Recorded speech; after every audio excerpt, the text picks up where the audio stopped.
My gosh, if they expected you to do that, then they really, right. You don't really belong there. They anyway, were shallow right? friendships, right? I wouldn't want to. Ultimately, but I didn't know that, though, is my point. This has taken decades to reveal itself to me. Hey, everybody. Welcome to View from the Top podcast, where we help growth-minded men who desire momentum in their business, their family, and their finances get through the valleys and up the mountain to their very own view from the top. Hey, we're into February of 2024 already, and man, I am glad that you are listening in today. The thing we're going to cover today, I think all of us at some level struggle with, some probably way more than most, and that is, do I belong or do I fit in? And I think a lot of us are trying to fit in, and you know what that feels like, and you really, really want to belong. So Big A and I are going to break this down today, share some of our own experiences, as well some things we've learned from others. And so let's get Big A in the studio and get rolling. Big A, you ready to roll? Wally, I'm ready to go, but I woke up in a little bit of a panic this morning, to be honest with you. First of all, the cold weather's not helping me any, just so you know. We're going to start doing these. Cold I need is to be relative in in South Tennessee. Florida somewhere. Yeah, I know you're from Michigan. Cold's relative. I know, but it's cold to me. But you know what dawned on me this morning when I woke up?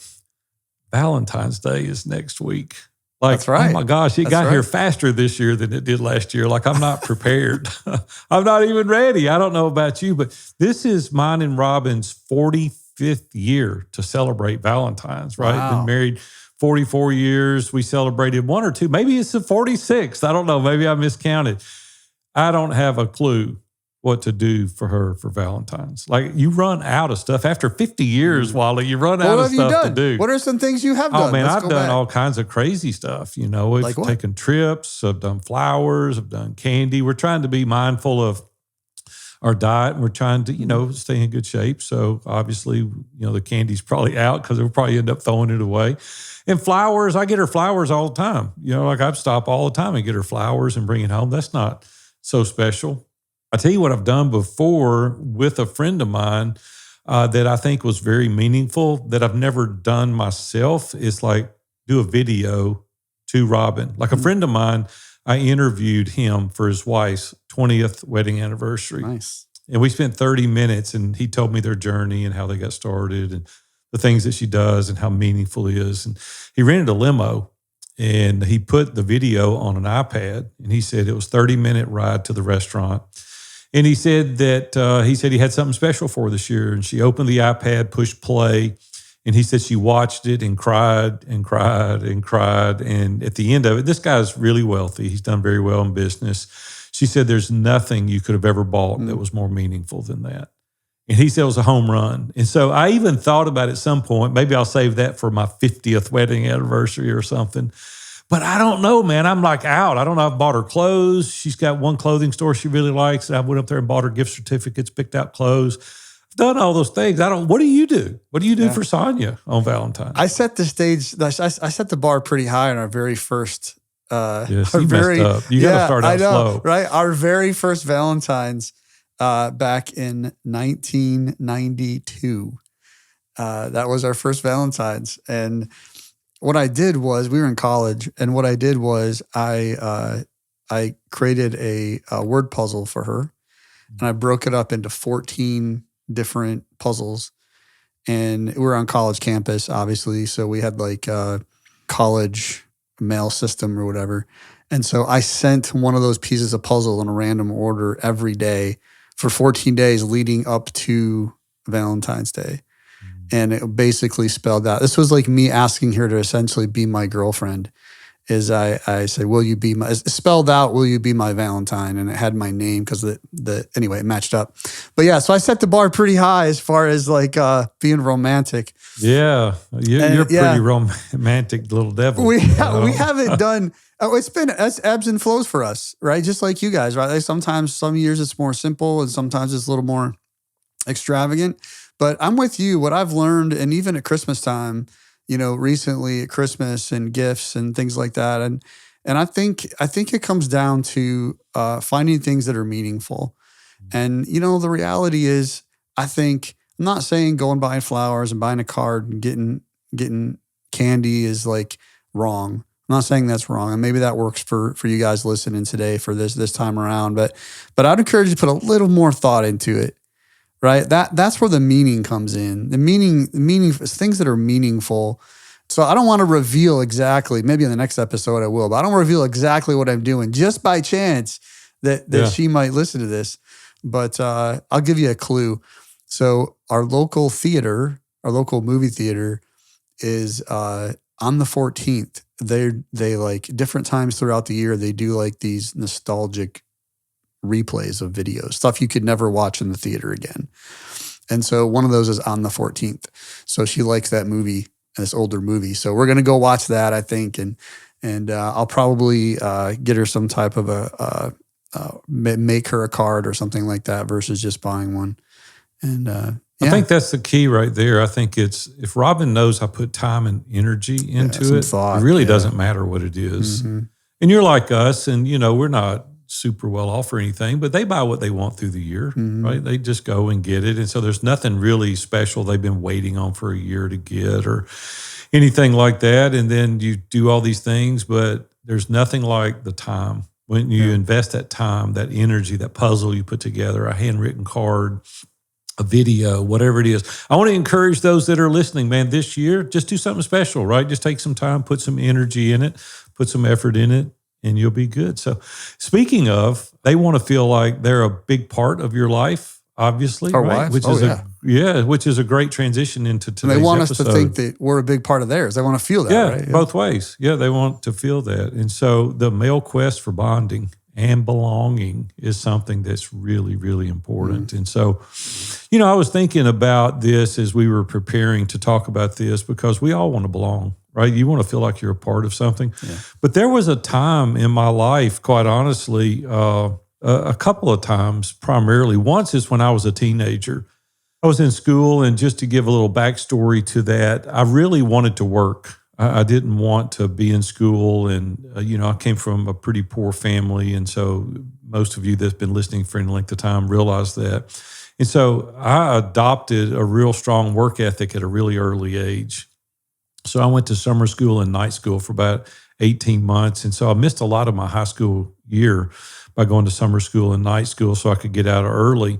But I was never really accepted among my peers because I wasn't there that much. I wasn't at school. Like, I would have a few classes, but then I would do night classes, summer classes, and things like that so I could get out. You know what's funny is I won a superlative my senior year, and I didn't go. What is that? What is how do you do that? It's I won best dressed. You won best dressed? Because I dressed up every day for school because I left there and went to work. Nice. And so every day, Big A he looked good. I'm just telling you, man. I had the hair, the BGs, the Barry Gibbs high school, look, man. You stand out in high school. You're not everybody's friend. Yeah. And then in December, though, they voted me best dressed, and I didn't even go my senior year. I went and registered, and I went and walked the line with them and graduated, and I won a superlative.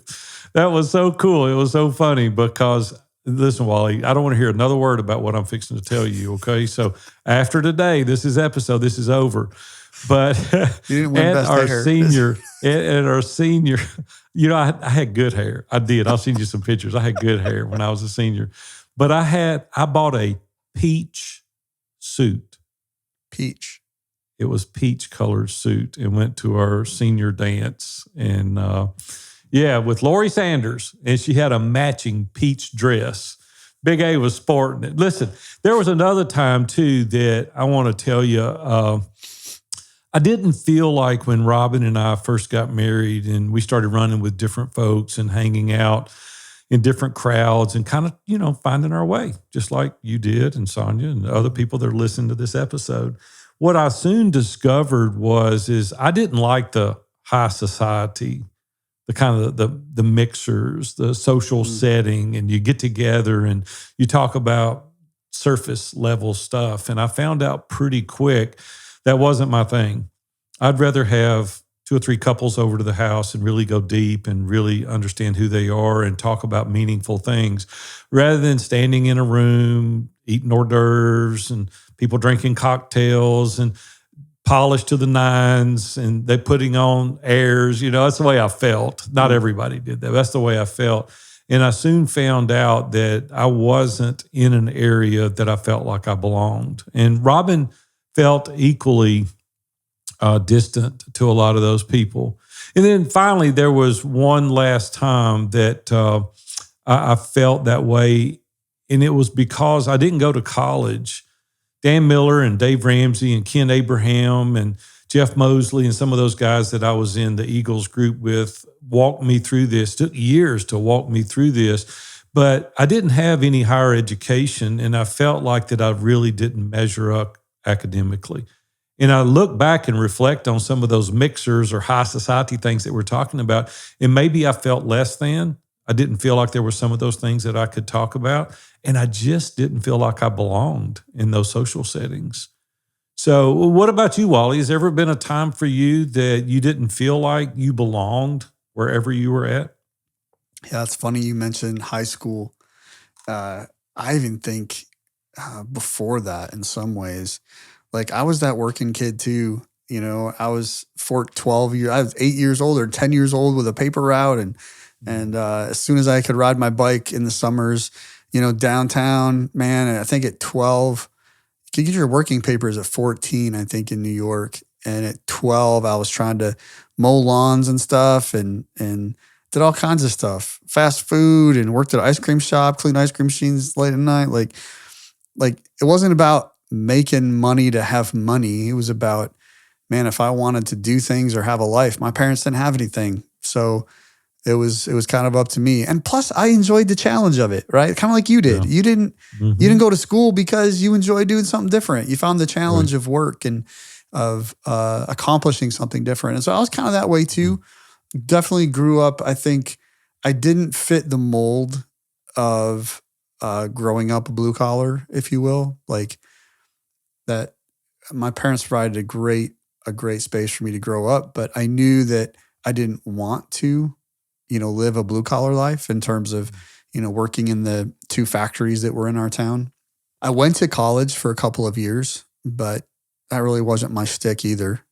Right. It's a side note, and we don't want to get derailed here, but who kind of got you out of that mindset? Like if that was the thing there, a couple of factories you go to work in and work there till you retire. Like, were you around a mentor or an influencer, or are you just on your own? You're just like, you just decided this is not what I want. Yeah, I was just on my own. Man, I wish I had a mentor back then. Yeah, me too. Yeah, would have been cool. But anyway, no, it pretty much was on my own. And I was a believer. I accepted Christ when I was 8 at a local Christian camp there that we went to during the summers. And so I firmly believe that God had a hand in, I was making my plans. It says in Proverbs 6:19 that man makes his plans and God directs his steps. And so I believe that. So I was making my plans, and because I was a believer, that God directed my steps, and he was, I don't want to use the word watching out for me, because really it's about, him getting the glory at the end of the day. So, it's funny. I went to the gym this morning and I reach in this little basket every day, and there's a verse. That was the verse I got. 16:9, seriously? That's it. That's it. That's the verse awesome. I got today. I've got it in my jacket pocket. I'll show it to you later. That's so cool. That's so that was pretty cool. So I think I tried to do a good job in high school. I wasn't I sat at the nerd table in high school. I didn't sit with the jocks and the cool kids. Did you want to? Oh, yeah. Oh, man, for sure I wanted to. Why? Right? Why? Because it carried some sense of prestige, right? I mean, if I thought it did. I thought it would, It's like getting a college education. I think there's value in that. But all I could hear about going to college was like, oh, you need that piece of paper. And that bothered me. Like somewhere inside of me, it was like, how is a piece of paper going to determine the future that I want to create? Like, how is that possible? And not that it couldn't have created opportunities. I'm sure it would have. I'm sure it does for lots of people. But I know for me, I tried to fit into that, and I didn't do well. So what about, let's go back to the jock table for a second. Yeah. Like you go by them and all the cheerleaders are hanging out there and the football players, and you're over here with the nerd table. I was with the smart kids and didn't belong there either. But I should take it back. Like, it's interesting you say should have that. had your own table, it sounds like. Okay, but listen, I guess you're right in some ways. Like I wasn't at the jock and the cool kid table because I was wearing going back, I don't know, Sears, right? Had these, I was wearing the Winter 2 series shoes, sneakers. We call them sneakers back in New York, and they had Velcro on them. And that's what mom and dad could afford. And, we had pants that had the elastic belt on them, and like the cool kids weren't wearing those. I'll tell you that right now. So I was at the nerd in the smarty pants table, and I say I didn't belong, but the reality was I had better relationships and more meaningful relationships and conversations with that group of people than I ever could have had at the other table. Yeah, you certainly didn't know that at the time. No, I didn't. I couldn't have labeled that, couldn't told you it was. And then go to college and get out in the work life that we all do. We aspire. I remember going to work the first few times, and it's pretty, for me, right? You're scoping things out. You're looking like, okay, where am I going to sit? Who am I going to talk to? Where am I going to, who am I going to buddy up to? Who am I not? Why? Because you're trying to like position yourself to fit in, right? So that you feel accepted. But I don't think that's what belonging, it never gave me a peace. I never had like a rest, a peace in my soul. I found my spot. Never in those situations. When you think about it, belonging really is a fundamental human need. I mean, we need that. I don't care if you're 6, 16, or 66, fundamentally it's a human need. And really, when you think about it, it's closely linked to our happiness. And that's unfortunate sometimes because you're like, don't let your circumstances dictate your happiness. But as a human, you can't help it sometimes. There's a lot of mental health issues around this as well for people that don't feel like they belong. And then really your overall well-being, we've got to discover what that is for us and where we belong. And that's the reason we wanted to talk about this very topic today. Wally, I think it's pretty sad when you feel like you don't have a community or you don't have somewhere or somebody that you feel important, you don't feel needed. Like that's a really hollow place. And we deal with a lot of people that professionally have done really well financially. Like they're fat, right? They got a lot of cash, but they don't feel like they belong. They don't just feel like they're accepted anywhere. No, they don't. Nobody understands them. They don't know where they're at. Nobody is accepting them. That fundamentally, though, there's 3 or 4 different things that make us feel this way. One of them is when we feel misunderstood or unseen. Like, they didn't understand what I meant, or they don't even hear me. Like we make it a point. I went to a breakfast a couple of months ago, right before Christmas, a couple of days before, I think 2 days before Christmas. And there was probably 40, 50 people in the room. And there was one guy that was off to himself. And I noticed him from the time I got there. He was sitting by himself when I got there. 30 minutes in, everybody had paired up. You know how it goes. You pair up with somebody and you're talking. And this guy was still by himself. And then he stood up and he was standing over by the fire. They had a fire going. And I said, hey, man, come over and hang with us. And it looked like it was the first time anybody had ever invited him into a conversation, right? He felt unseen, right? And I'll be honest with you, he was a little bit awkward. He was. But the more he hung, the more he stood there, the more he would enter into the conversation. What about you, Wally? What's most disappointing to you as an individual? Is it being misunderstood, or is it people don't see you maybe in certain circumstances? I think my personality, I'm more inclined to say that when I feel misunderstood versus being seen. I think just for me personally, there's an element to both, but if I had to choose one over the other, because sometimes, I want to be seen for sure, right? You and I have talked about that. I've actually had some really, maybe we'll do a podcast episode about that someday, but Big A, some months ago, there was something that we had been, it was an event we had been involved together with.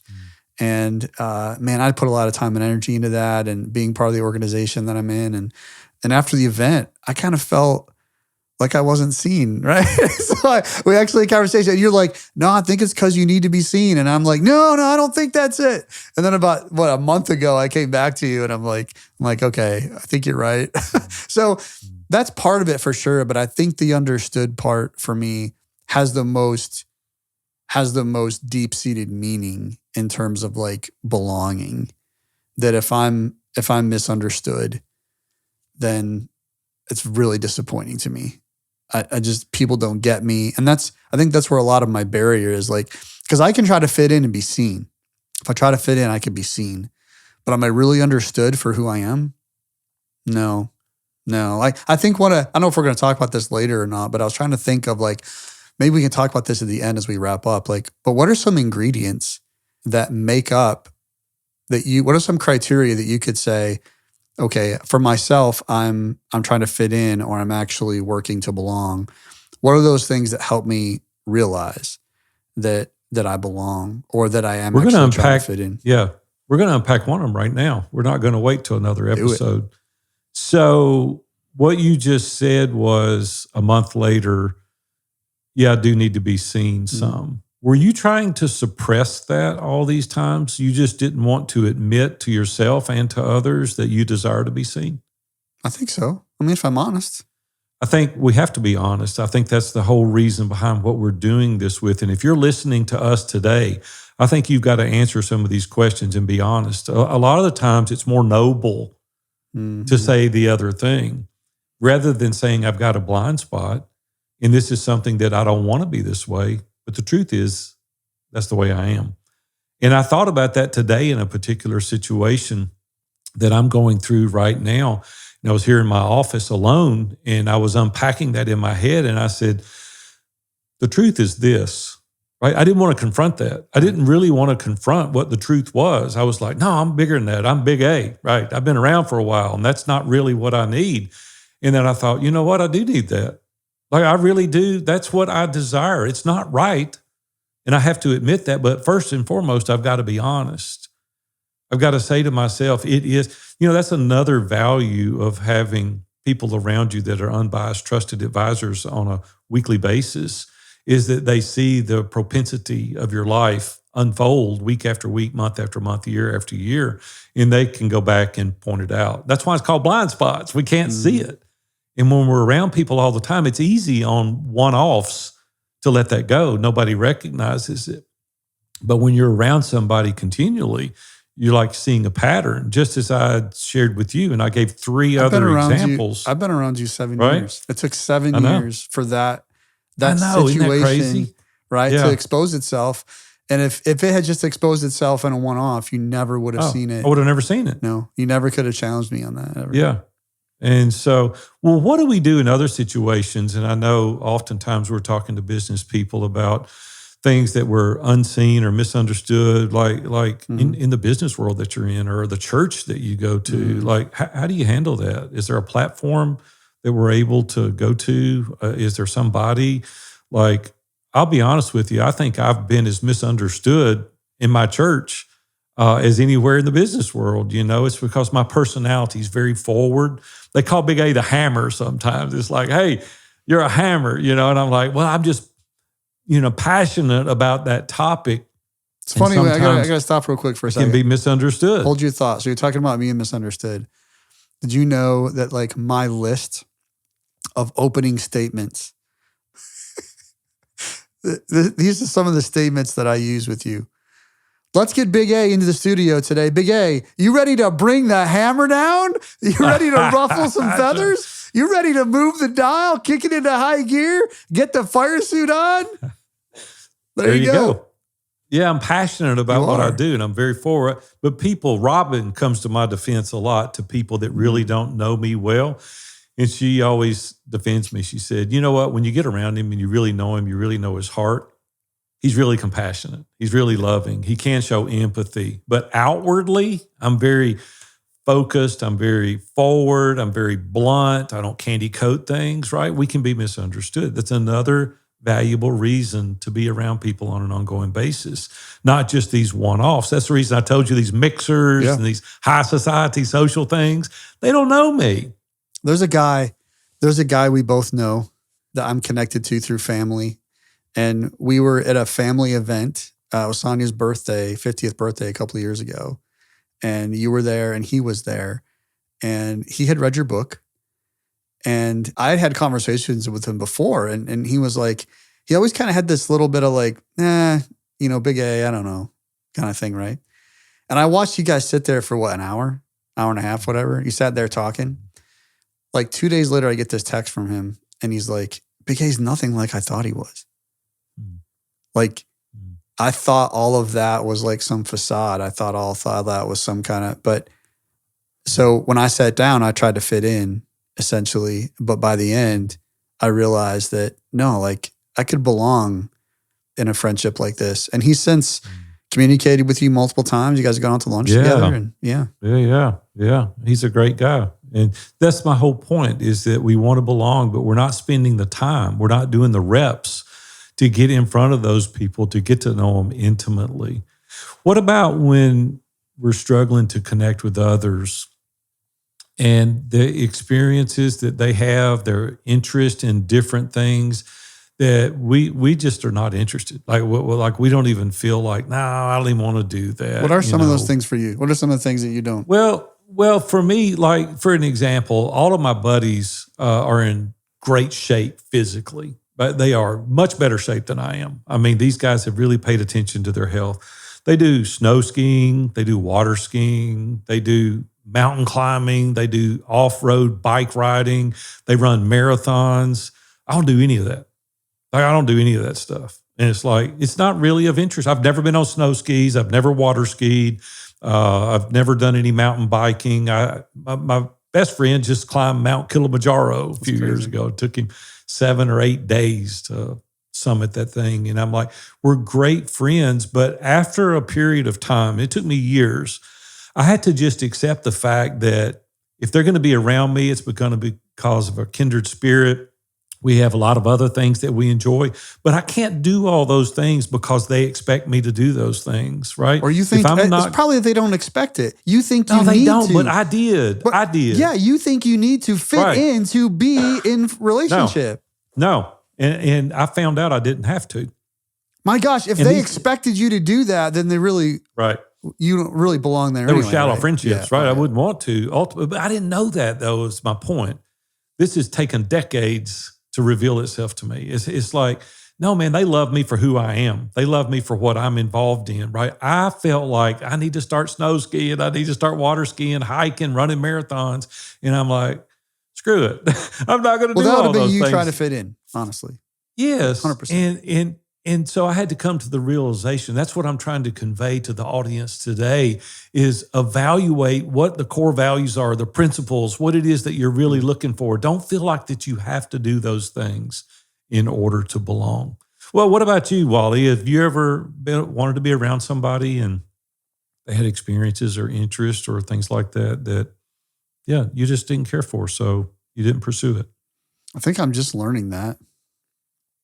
Frankly, if I'm really being transparent about it, I'm at a stage in my life where I know I've shared with you and my mastermind group and shared with my family that was all here over Christmas, which we all got the flu, which really sucked, but we still had some time together and some really meaningful time together, my 3 daughters and 3 son-in-laws, and it was great. But I had an opportunity to share with them just what I've been learning this past 6 months, especially about the journey I've been on with after selling my business in 19, and then all that goes with that, not just the selling the business part, but understanding like my purpose and identity. And I know my daughters got married, in that period of time, and it's a lot.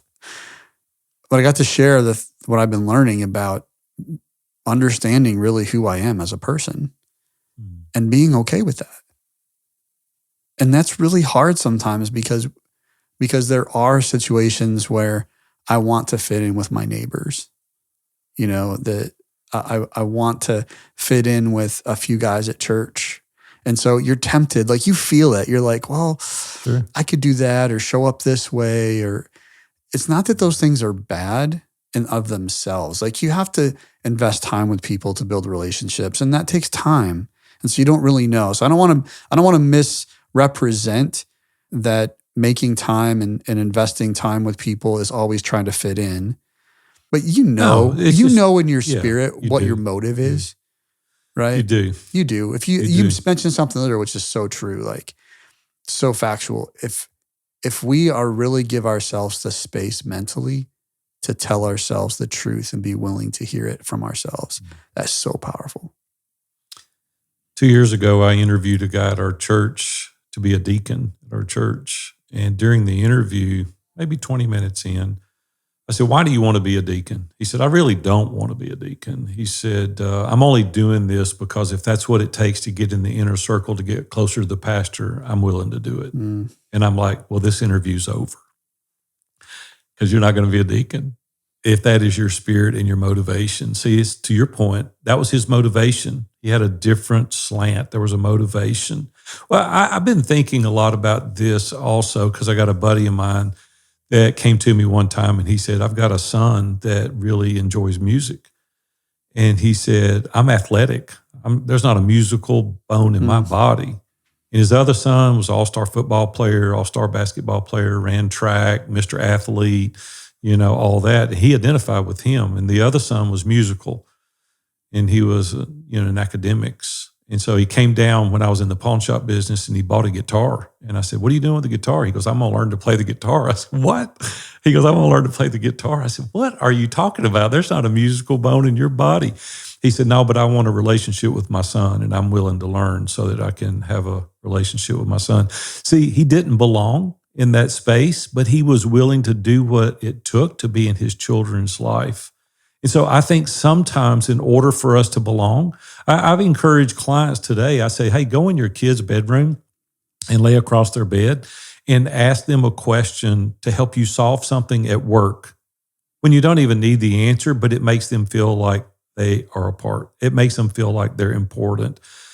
And I think that that's what we've got to do with our family situation, but we certainly don't need to alter the things that we're trying to do to fit in when it's not somewhere that you naturally fit. So I think there's exceptions to this rule when we belong. Same way with your wife. And I was thinking about Robin and some of the things that Robin is interested in. Quite honestly, I'm not interested in. Like, she's really into sewing and quilting and those things. She's done that her whole marriage. And it looks like a quilt factory in her sewing room. She could sew, get all the equipment, all that kind of stuff. And periodically she'll say, "Hey, come take a look at this quilt." Well, I'll go up and look at it and I start asking her questions. "Where'd you get the fabric? How long did it take you to make it? Do you enjoy this one? What are you going to do with it?" Because she gives them away. And I'm like, God, if people only knew what those things cost. And the time, she's given away just, I don't know, dozens and dozens and dozens of those. And I get involved in her life because she wants me to belong. She wants me to be a part. She wants me to be. So I think that sometimes there's kind of a twofold thing here. We've got to do some things within our family because we can't pick our family, right? Mm-hmm. You can pick your friends, but you can't pick your family. I think there's some things that we've got to do. What about when you're feeling that your own experiences or your interests are not valued or shared by anyone else? Like, what do you do then? It's like some of the things that you enjoy doing. What if you feel like those experiences are not important or they're not valued by anybody? I think you change more you experience. No, I think the more experience I have is you recognize they're not the right people. They're not your people. I like that. At the end of the day, like that's really what it comes down. And that's hard. That's so hard. Like you just mentioned about your family. No, you can't pick your family. I mean, you chose your wife and sure. you're committed there and I think that's slightly a little different of fitting in and belonging. That's why I said it's work at belonging twofold. together. Yeah. In your family. I think as a leader in our homes as men, I think our primary responsibility around belonging and fitting in is not for ourselves. I think it's really about our wives, like you mentioned with Robin, and our children. Yeah. If your child is trying to fit in to your family, you're in trouble. Yeah. Yeah. You're in deep trouble. Big trouble. Yeah. And I fear that there's a lot of families out there. There's a lot of guys right now that are not loving and serving and leading their families well. And they've got kids that are trying to fit in when they really need to focus on helping them belong. Yeah, man, that's huge. If you don't get anything else out of this episode, rewind it and listen to what Wally just said. because it is so important that those kids don't have to measure up to your standards in order to belong to the family. Walk along that journey with them. Man, that was solid gold, Wally. Thank you for sharing that. Yeah. I think when it comes to like business and it comes to personal interest, hobbies and things like that, even potentially church. That's different. Yeah. I think you've got to really evaluate, first of all, yourself, what's your motivation? And is it that you're not showing up correctly, or is it you're trying to be somebody that you're not? I think I wrote this down somewhere. Here's a quote I pulled out. I don't remember who said it. It wasn't attributed to anybody, but fitting in is about assessing a situation and becoming who you need to be accepted. Belonging, on the other hand, doesn't require us to change who we are. It requires us to be who we are. That's so good. That's so good. That is so good. How many times do we hear, though, on an ongoing basis when we have applicants to join Iron Sharpens Iron is, hey, nobody gets me. Mm-hmm. Nobody really understands it. The reason is because you've got a different set of circumstances. You've got a different life experience. You've got a different filter by which you've lived your life. You've got circumstances in your life that has created problematic areas in your relationships or your finances. Yet we pull back. We become isolated because no one gets us. And we're trying to share with people this very concept of you belong. You've just got to figure out exactly where that's at. This is the very place that I say all the time, isolation is the enemy of excellence. And if you really want to excel in life, you've got to be in community. God created us to be in community. And I want to encourage you, don't isolate.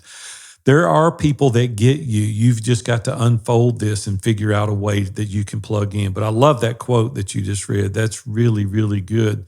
I think when we do isolate and we pull back and nobody gets us, it's a perfect storm. It's a place that you're going to get in trouble eventually. And I did decades ago. I withdrew.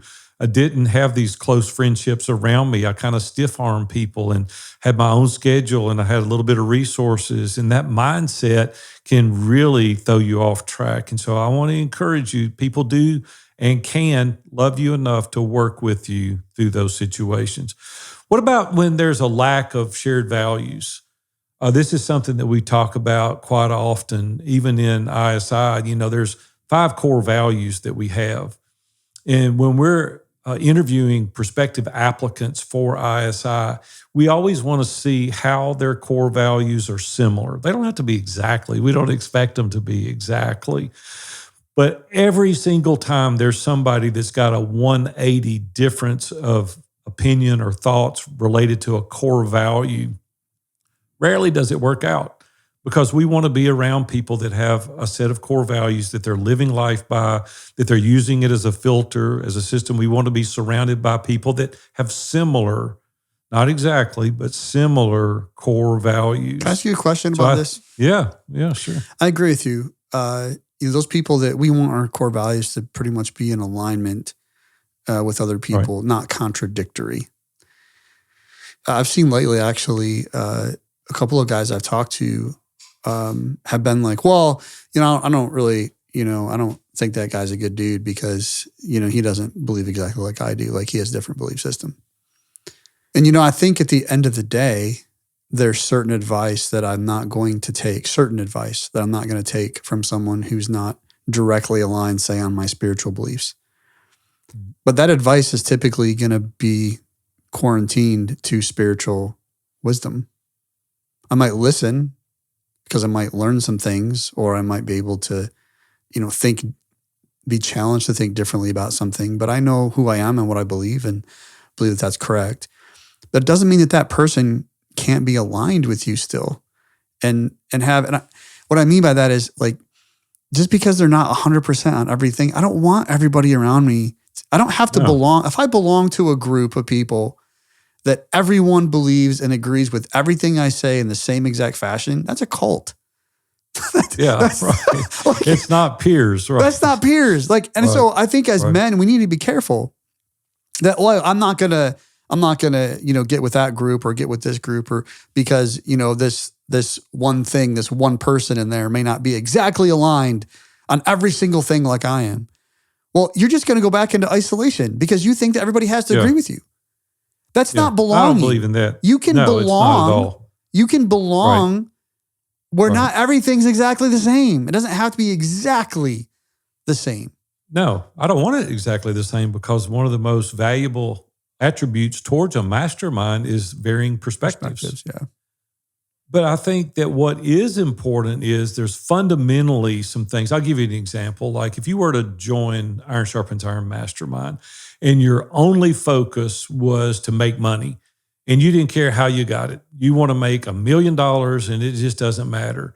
Well, that's not going to align with our core values of integrity and honesty and high character. And it's just not going to align. Like we're not going to see eye to eye, right? You may have some nuggets to offer me related to something else, but that's going to be a deal killer for me, right? That's what I'm talking about. Just fundamental life principles that are similar in nature, that we're kind of rowing the same boat. You can be rowing it with a different paddle. That's okay. But I'm just saying fundamentally, if there's things that are 180 degrees in opposition to things that don't coincide with my values in life and principles in life related to character and integrity and things like that, then we're probably not going to belong to the same organization together. That's what I'm saying. Good word. What about feeling pressure to conform? I remember as my kids were growing up, they would come home and they'd say, Dad, such and such got this, or such and such got this new car, and what kind of car am I going to get when I'm 16? Or, they felt like, well, hey, your dad, they're going to a party and they're going to be out till 2 a.m. And I'm like, you know what? You're not doing it. Oh, my girlfriends are doing it, Dad. My girlfriends are, I said, I don't care what your girlfriends are doing. They're not living in this house. They're not being raised by us. And oftentimes those kids can have that peer pressure, and they can, even adults, it's the same way. And I hear this with adults. I'm like, hey man, why did you go to that and you drink yourself into an oblivion? All my buddies were, and I didn't want to be laughed at or mocked. Or they went out to the strip club, and it's like, I don't normally do that, but I didn't want to be that guy. And I'm like, trying to fit in. You got to have values. Trying to fit in. Try to fit in. Yeah. And I'm like, I used to go on a golf trip with 16 guys, and we'd go to Florida every year. We did this for a number of years. I would always drive. Never would I not drive. And they're like, why do you do that? I said, because I don't want to be caught in a situation that I'm not comfortable with. And I don't want to go to places because I'm riding with somebody else, and you're not going to pressure me. And thank God I wasn't one that easily conformed. I've got a good friend, Bob Warren was my mentor, and he taught me to stand alone. He said, when you have strong convictions about something, I want you to really let your conscience be your guide, stand on your principles, really go to the Word, which is God's Word, the Bible, and run it through those 66 books and see if it's something that you're willing to stand alone on. And I think it was just great advice to me, not to conform, to be accepted. So what are some ways that we can foster a sense of belonging? When I start thinking about this, first and foremost, even in View from the Top, when we talk a lot about the things that are most important, it's connecting and engaging. These are some of the ways that we're going to foster a sense of belonging. First of all, you got to connect. You got to get around the people you don't know. You got to show up. And I tell stories, and I've told one a year ago at the live event about how Robin and I, we bought tickets to the Titans when they first came. We bought PSLs, and we would go to the games. We didn't go to all of them. We'd go to some of them, but it was like, this is not really doing it for me. And then we would start tailgating a little bit with some friends. And I was like, well, that was kind of fun. And then we started following them on the road. And then we started going to the playoffs. This is when the Titans were good, by the way. And we would follow them on the road. With that new stadium coming up, they will be again. Yeah, maybe it'll have $3 billion. But that's another topic. I don't know. But right now it would be. But, then we went to the Super Bowl. And that was like the ultimate, the Rams beat us. We were 3 feet short of the goal. But my point is once we engaged, once I really got engaged, I connected, right? We bought tickets. But then when I engaged, it made all the difference in the world. So I want to tell you guys that are listening out there right now, you may be on the peripheral somewhere in some organization, but man, you're going to really get involved. It's like your local church. People say, I don't like that church. Well, what do you do there? Well, I attend. I said, well, are you serving or No, not really. Do you in a connect group? No, not really. You doing a D group? No, I'm really not in that. You going to the men's event? No, hadn't gone to any of those. Well, no wonder you're not connected with anybody. You're not engaging. You're not doing anything. Wally, you talk a lot about being vulnerable. Open up, be vulnerable. How do you see that helping us to really finding out where we belong? Well, I think first of all, we have to make sure we're in the right place for that. A lot of times what happens is I think we try to fit in, and then we try to be vulnerable in a situation where we're trying to fit in and we get hurt because it's not the environment for us to be vulnerable. And so we get hurt, we do it a couple times, and then we get calloused, then we get fearful. And then where that guy you just talked about that, moves around, he's isolated, he's removed himself, and he just, I'm not going to get hurt again, or I'm not do that, I'm going to do this, it's a slippery slope, man. And there's so many guys, I guarantee there's guys listening right now that have either been there and they've come out of it, or you're there right now, man. And, it is not going to serve you well if you believe that lie. But the point is, and you get hurt one time, then you use that as a filter for the rest of your life. But I think if you're going to belong, at some point, you've got to be vulnerable. You've got to be transparent. Otherwise, they can't help you. Otherwise, they're giving you advice and they don't have all the context and the data to help you make the decisions. They're going to give you wrong advice if they don't have the information. And then finally, I think you've got to get involved emotionally. This is a place that I struggle, quite honestly. I have my guard up a lot, really protecting emotions. I think that we got to work on understanding and managing our emotions. And it's not something that I've been real forthcoming with over the years. I've taken the alpha male perspective, be tough, don't cry, and I remember my dad looking at me thinking, I was thinking he thinks I'm going to cry, and I'm going to show him I'm not going to cry. I'm not going to be emotional because I want my dad to be proud of me. And no matter how bad I got hurt, no matter how bad the news was, like I was trying not to be emotional. And we've got to manage those things. We got to really figure out what it is that we need to do in the appropriate environment to share your emotions. And then the other thing that I haven't scored well on in the past is empathy. I think we've got to be more empathetic. We've got to really consider others' feelings, their perspective, and we've got to show empathy. This has been, I'm just telling you straight up, this has been a challenge for me for 40, 50 years, is being willing to be more empathetic and be patient and listen, because I'm that hard charger. I'm like, you got to do it, and this is the way you do it. It's like, well, maybe not.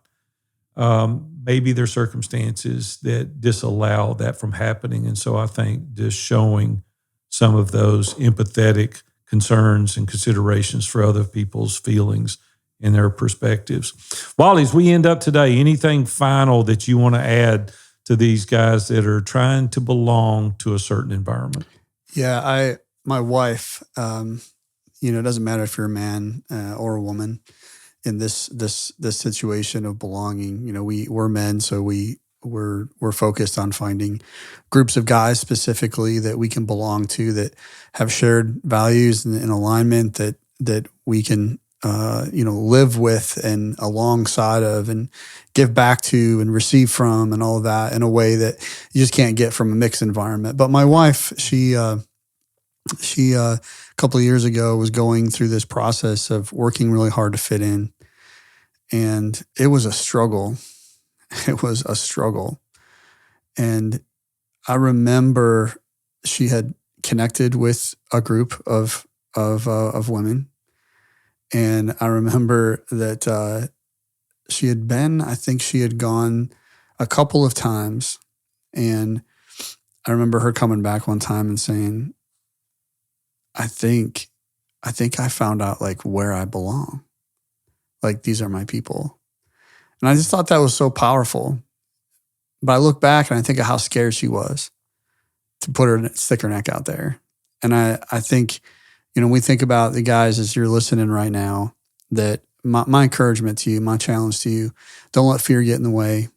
Don't let a previous hurt get in the way of you stepping out and continuing to find that community, that group of people that you can really engage with, and that you can find and discover that you belong, so you can become even more vulnerable and learn and give back. And it's a great place. It's not perfect. There's still, the Bible talks about if there's work being done, there's ox crap.